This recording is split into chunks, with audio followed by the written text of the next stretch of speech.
Bienvenidos a Capitalismo Revolucionario. Continuamos con la lectura del texto de uno de nuestros seguidores en el canal, que ha hecho un trabajo muy bueno en donde incluye todos los aspectos, prácticamente no deja nada fuera de lo que es la situación actual de la insurgencia. Es una guía de análisis. Entonces estábamos viendo lo que era el fenómeno del buenismo, y el buenismo con ciertos conceptos que se ocupan en el buenismo, que es la igualdad, el tema de los derechos humanos, la tolerancia, eso de que todo se condena toda la violencia, venga de donde venga, que va con el objetivo de anular el derecho de la legítima defensa. Y seguimos con otro concepto del buenismo, que se llama, continuamos con la lectura, inmigración humanitaria. Esta expresión que al utilizar el término humanitario, le da la calidad positiva y amigable para justificar su existencia. Este camuflaje oculta la intención de hacer una inmigración invasiva, sin filtros, permitiendo la entrada de gente extremista y terroristas con fines de reforzar la misma inmigración desatada, además de promover el multiculturalismo con el fin de eliminar el sentimiento patriótico, de cooperación y determinación de defender la patria. Después está otro término del buenismo que se llama diversidad sexual. Expresión que, al utilizar el término de diversidad, aparenta presentarse como una alusión a lo diverso y plural, también como tolerante, lo que lo transforma en un camuflaje, pero orientada a promover las relaciones del mismo sexo, lo que en sí es todo lo contrario a la diversidad, pues lo que es naturalmente diverso es la relación heterosexual. Hetero significa distinto, por lo tanto diverso. Lo diverso es la relación entre dos sexos, masculino y femenino. Otro término del buenismo es el nacionalizar o nacionalización. Este término pretende aparentar la entrega de propiedad a los ciudadanos de la nación, pero no va en esa dirección, sino que es un camuflaje para la expropiación, donde el político se adueña más con más poder para ellos ir haciéndose los propietarios, encontrando la aceptación sin mayores cuestionamientos por las personas que están influidas por este buenismo. Nacionalizar o nacionalización suena muy bello y bueno.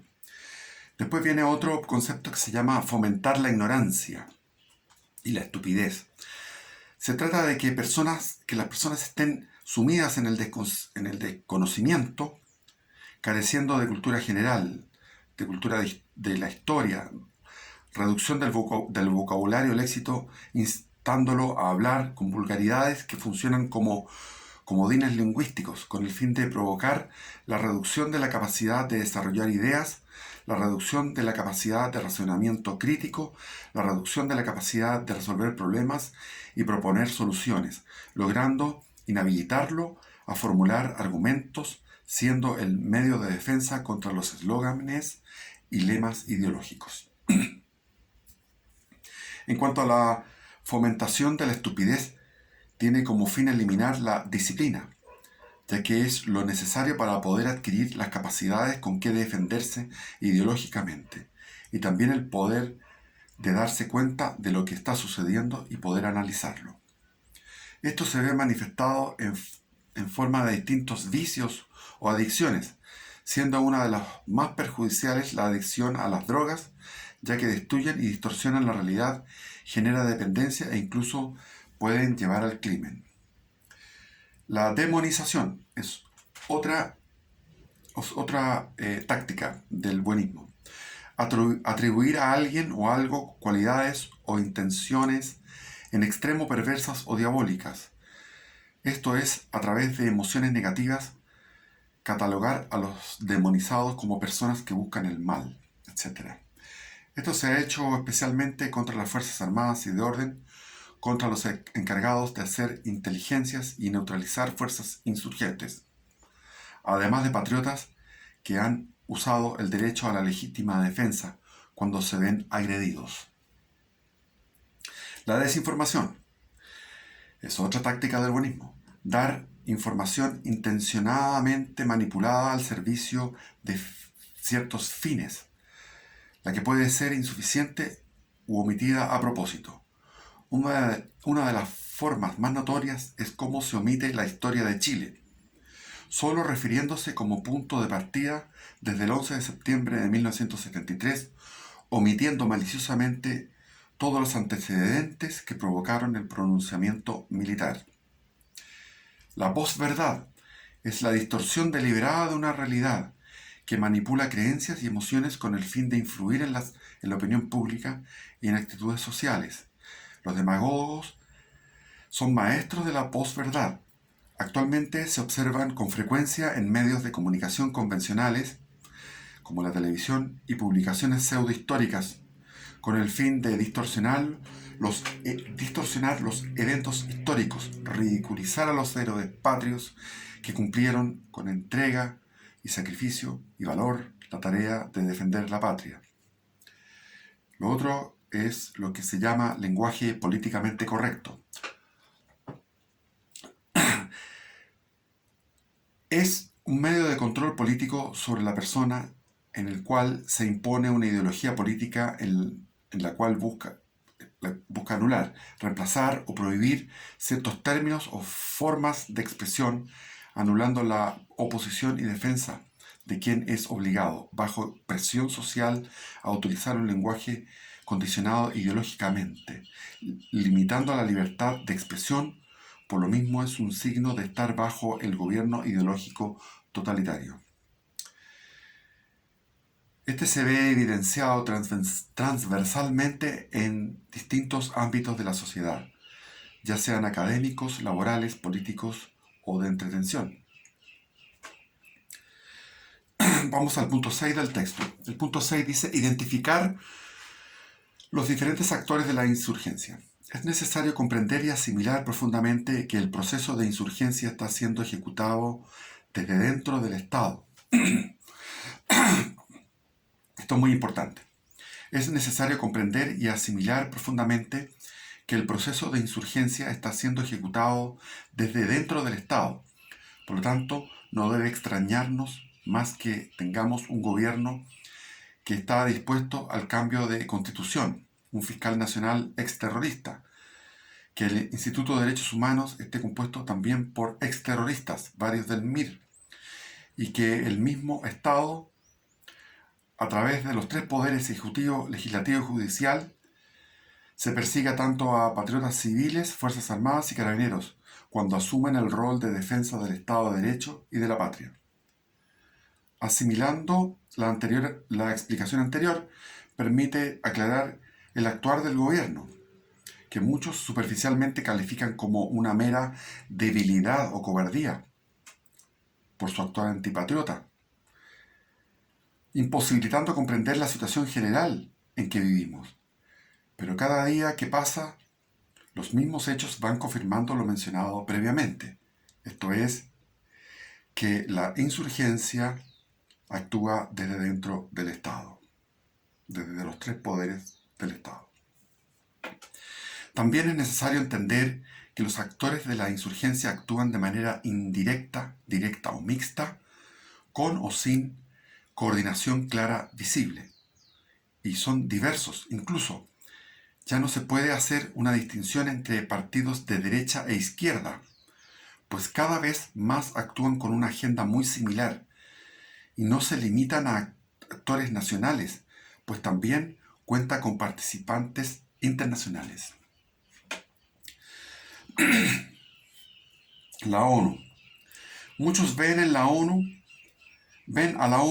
como una organización aparte de los gobiernos, pero es un error, ya que esta organización está compuesta por la participación de los gobiernos de los países miembros y también trabajan políticos a nivel global, ocupando cargos en los distintos organismos que posee la ONU. Ejemplo de esto es la alta comisionada de Derechos Humanos, que ostentó el cargo de presidenta de Chile.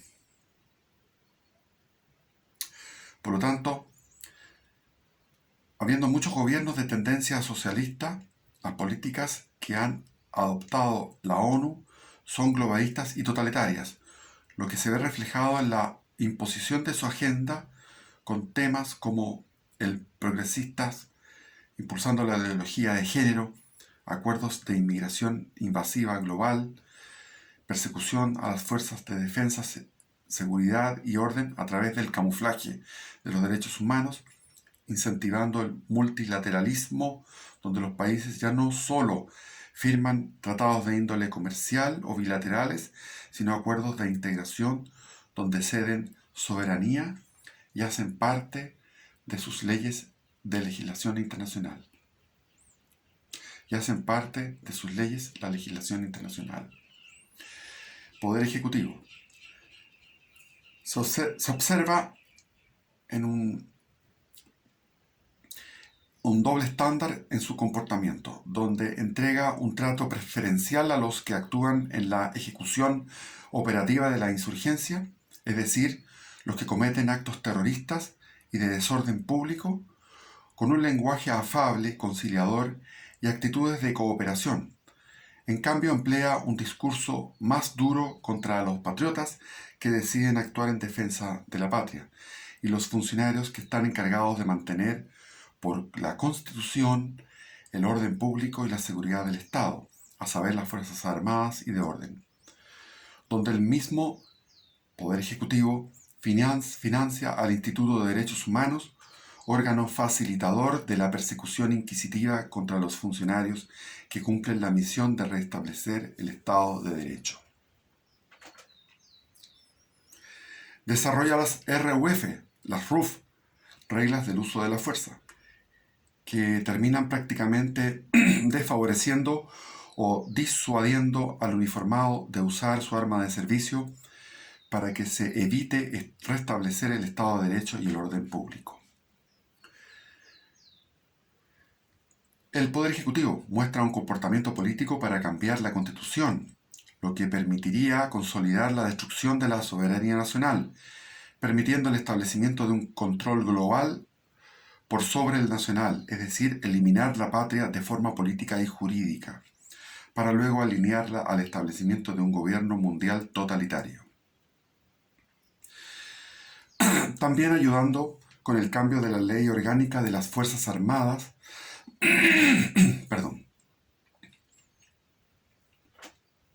También ayudando con el cambio de la ley orgánica de las Fuerzas Armadas, en que antes el comandante en jefe proponía a los generales, ahora el poder político tiene la capacidad plena de escoger al alto mando que sea adecuado ideológicamente, leal, controlable y obediente para mantener en inacción a las fuerzas de defensa y no se permita el restablecimiento del Estado de Derecho. El poder legislativo.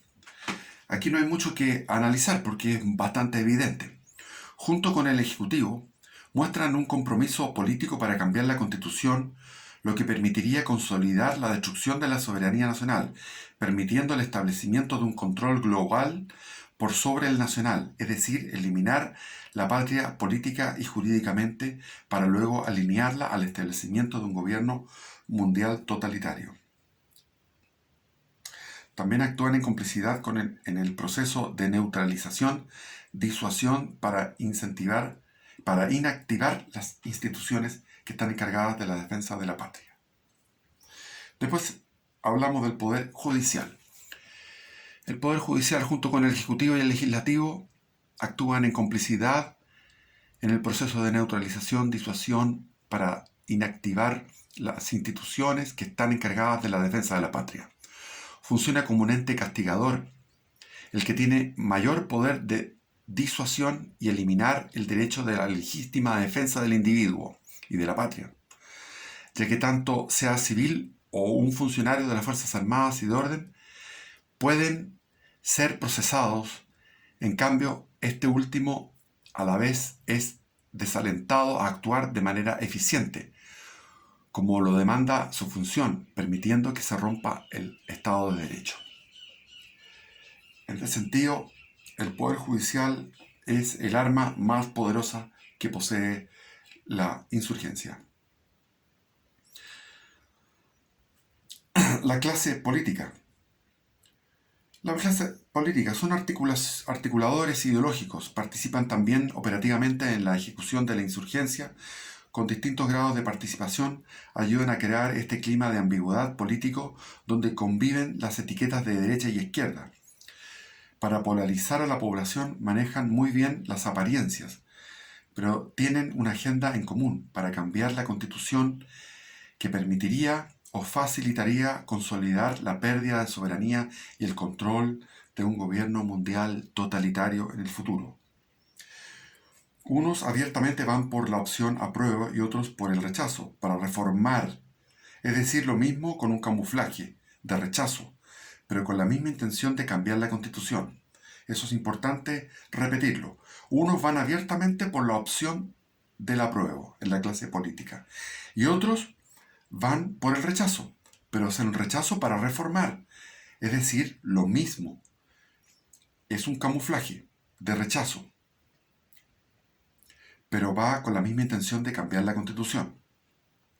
Es importante entender y aceptar que la clase política está unida en una agenda común y el Poder Ejecutivo ha anunciado ya que no importa si gana el rechazo, pues el cambio de la Constitución igual va, incluso si refleja en la papeleta donde se obliga a escoger entre la convención mixta o convención constituyente, ya que el sentido es claro. El objetivo es obviamente cambiarla sí o sí.